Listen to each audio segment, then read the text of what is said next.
Hi, hello and welcome. This is A. Charulata from Changalpat, St. Paul's. இன்னைக்கு class 11 accountancy subsidiary books 2ல triple column cash bookல exercise sum number 7 பார்க்க போறோம். This is a sum given in our textbook exercise sum number 7 regarding triple column cash book. Prepare a triple column cash book of Rahim from the following transactions. 2017 February 1 cash in hand 25,000 cash at bank 10,000. இது வந்து favorable balance. So இது வந்து debit sideல 2 balance, that is receipt sideல 2 balance brought down. Cash columnல 25,000 bank columnல 10,000 போட போறோம். Before that, let us write the format for the triple column cash book. Debit sideல date, receipts, RN, LF, amount column மூணா பிரிக்கிறோம். Discount allowed, cash and bank. And then credit sideல date, payments, voucher number, this is LF, discount received, cash, bank. Amount காலத்தை மூணா பிரிக்கிறோம். So, ஏற்கனவே நான் சொன்ன மாதிரி this is a favorable balance. February 1, 2 balance brought down. Cashல 25,000, bankல 10,000 எழுதியாச்சு. Next transaction பாத்தீங்கன்னா, water purifier purchased for the office use by check. So, purchased அப்படினாலே, அது நமக்கு payment sideல வரும். இல்லையா? Payment side. Office use by check அப்படிங்கறதுனால இது bank columnல வரணும். Okay? So on February 5, 2017 we have purchased by paying through cash, through bank. நம்ம என்ன பண்ணிருக்கோம்? water purifier purchase பண்ணிருக்கோம். So by water purifier account through bank அப்படிங்கறதுனால checkங்கறதுனால bank columnல 8,000 போட்டுருக்கோம். Right? Next transaction, purchased goods for cash. Purchase நாலே நமக்கு தெரியும், it should be in the payment side.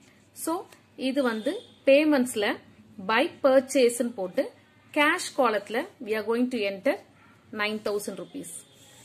This should come in the payment side-ல cash column-ல வரணும். Okay? So, February 6 by purchase cash column-ல 8,000. Next transaction, received cash from Daniel, discount allowed to him. Received நாலே receipt side, cashங்கிறதுனால cash column 9,900, then discount columnல 100 rupees. Received அதனால receipt sideல cash receive பண்றோம், so cash columnல discount columnல 100 rupees. Received cash from Daniel, யார்கிட்ட இருந்து receive பண்றோமோ அவரோட பேரை debit sideல, receipt sideல to Daniel account, cash receive பண்ணிட்டனால 9,900 cashல, discount columnல 100 rupees. Okay? Now next to transaction, check received for the goods sold and deposited in the bank 40,000. Received அப்படின்னா அப்ப அது receipt sideல வரணும் for the sale of goods. So, to sales ன்னு போடணும். Then deposited into bank அப்படிங்கறதுனால bank columnல 40,000 போடணும். Receivedங்கிறதுனால receipt side and deposited in the bankன்றதுனால bank columnல 40,000 போட போறோம். So February 10 we have made the sales and we have received the cash through check.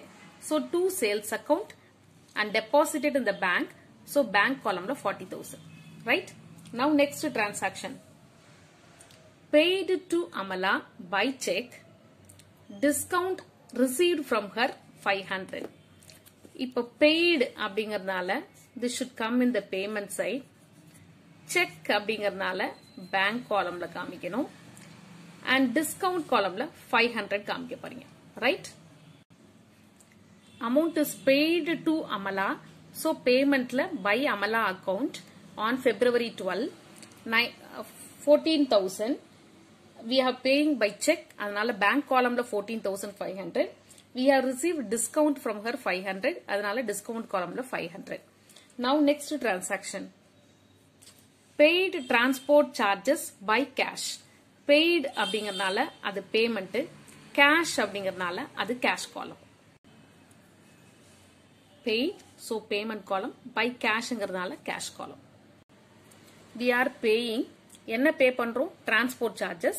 அதனால payment sideல by transport charges account cash pay பண்றோம், அதனால cash columnல 5,000 rupees. Next transaction, withdrawn cash from bank for office use. Cash and bank ரெண்டுமே வந்திருக்கு. இது வந்து contra entry. Office யூஸுக்காக cash எடுத்திருக்காங்க.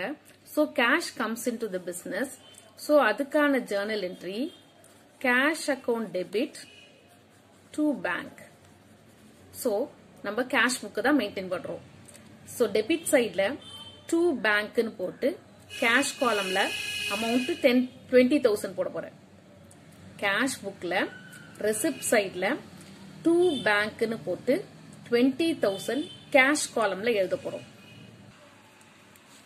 Since this is a contra entry, cash to bank, இப்போ என்ன பண்ணணும்? Opposite sideல buy cash னு போட்டு bank columnல 20,000 எழுத போறோம். Hope you are clear. February 14 buy cash account ledger folioல C போட மறந்துடாதீங்க contra entryக்கு. cash னு போட்டு bankல 20,000 போடுறோம். Okay, cash withdrawn from office use அப்படினா cash business குள்ள வருது. அதுக்கான journal entry, cash account debit to bank. bank னு எழுதி cashல amount எழுதுறேன். அப்போ இதுக்கு ஆப்போசிட்டா நம்ம என்ன பண்ணணும்? பேங்க்ன்ற இடத்துல நம்ம இங்க cash னு எழுதி bank columnல amount எழுதணும். Okay, and we have to write C in the ledger folio in order to show it as a contra entry, right? Next journal, next transaction, February 24, check received from Kumar and deposited into the bank 15,000. So check receive பண்ணா அதுக்கான journal entry, bank account debit to Kumar account. Check receive பண்ணதுக்கான journal entry, bank account debit to Kumar account 15,000. அப்போ received அப்படிங்கறனால receipt sideல to Kumarனு போட்டு bankல 15,000 எழுத போறோம். We have received the check from Kumar. So receipts யார்கிட்ட இருந்து receive பண்ணிருக்கோம்? குமார். அதனால debit sideல, I mean receipt sideல to Kumar account on February 24 check receive பண்ணதால bank columnல 15,000 எழுதிருக்கோம். Okay, now next transaction என்னன்னு பாத்தீங்கன்னா February 28 Kumar's check dishonored. அதாவது நம்ம ரிசீவ் பண்ண செக்க நம்ம பேங்க்ல கொண்டு போய் டெபாசிட் பண்ணோம், கேஷ் வரும் அப்படின்னு நினைச்சு. ஆனா அங்க பேங்க்ல அந்த செக்குக்கு பேமெண்ட் தரல because of some other reason. Maybe பணம் இல்லாம இருந்திருக்கலாம், இல்ல டேட், இல்ல sign, whatever it maybe. So அது என்னாச்சு? அந்த செக்குக்கு பேமெண்ட் தரல, பேங்க் டிஸ்ஆனர் பண்ணிடுச்சு. சோ டிஸ்ஆனருக்கான ஜர்னல் என்ட்ரி, அதுக்கான reverse entry, Kumar account debit to bank. அந்த செக் என்ன பண்ணிடும்? பேங்க் திருப்பியும் குமாருக்கு அனுப்பிச்சிடும்.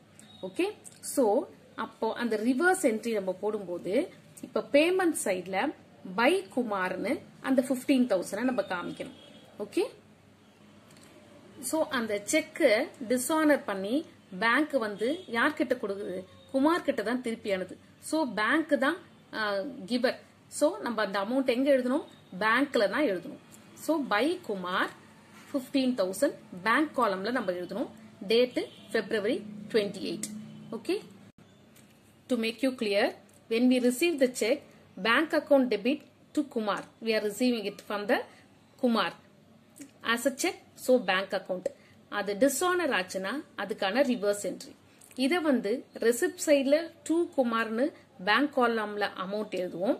இந்த dishonor ஆனது அதே amount தான் dishonor ஆயிருக்கு. 28 அது dishonor ஆயிடுச்சு, cash இல்லைன்னு சொல்லி. அதனால அத payment sideல by குமார்னு போட்டு bank columnல 15,000 காமிக்கிறோம். Right? So we have entered all the transactions for the receipts and the payments for exercise sum number 7 in the triple column cash book. இப்போ நம்ம cash book first balance பண்ணி பார்க்கலாம். You know very well that it will be a debit balance. எதுக்கும் நம்ம check பண்ணுவோம். So receipt sideல cash amount, cash column உடைய debit balance 54,900. debit sideல தான் அதிகமா இருக்கு. So அதே டோட்டல்ல இந்த சைடுல கிரெடிட் சைடுல 54,900 அதே லைன்ல நம்ம எழுதிக்கிறோம். இப்போ கிரெடிட் சைடுல ஆட் பண்ணா நமக்கு 14,000 வருது. So இந்த 54,900ல இருந்து இந்த 14,000 மைனஸ் பண்ணா நமக்கு என்ன வருதோ அத பை பேலன்ஸ் கேரி டவுன் இங்க எழுத போறோம். February 28 closing date. அதுக்கப்புறம் this becomes opening balance for the next month.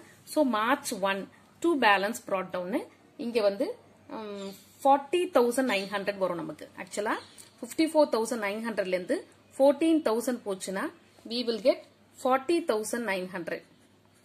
Okay. Since இது February monthங்கிறதுனால closing வந்து February 28. Okay. Carry down amount 40,900.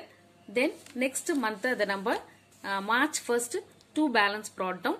So நமக்கு வந்து இது வந்து cash column வந்து debit balance 40,900. Now we have to balance the bank column. Okay. We will see whether it is a debit balance or credit balance. When we total the bank column, நமக்கு receipt sideல தான் அதிகமா இருக்கு. That is debit sideல 65,000. The same amount அதே லைன்ல bank columnல credit sideல நம்ம எழுதியாச்சு. இப்போ இந்த டோட்டலை நம்ம ஆட் பண்ணோம்னா we get 57,500. இந்த 65,000ல இருந்து when we subtract this 57,500 we get 7,500. So அதே balance carry downல இங்க 7,500 எழுதிக்கிறோம். The next month அத வந்து we are bringing down bank columnல write it as 7,500. So both bank and the cash balance have the debit balance account. Okay. This is the answer for exercise sum number 7 regarding the triple column cash book. Hope you are clear. Okay.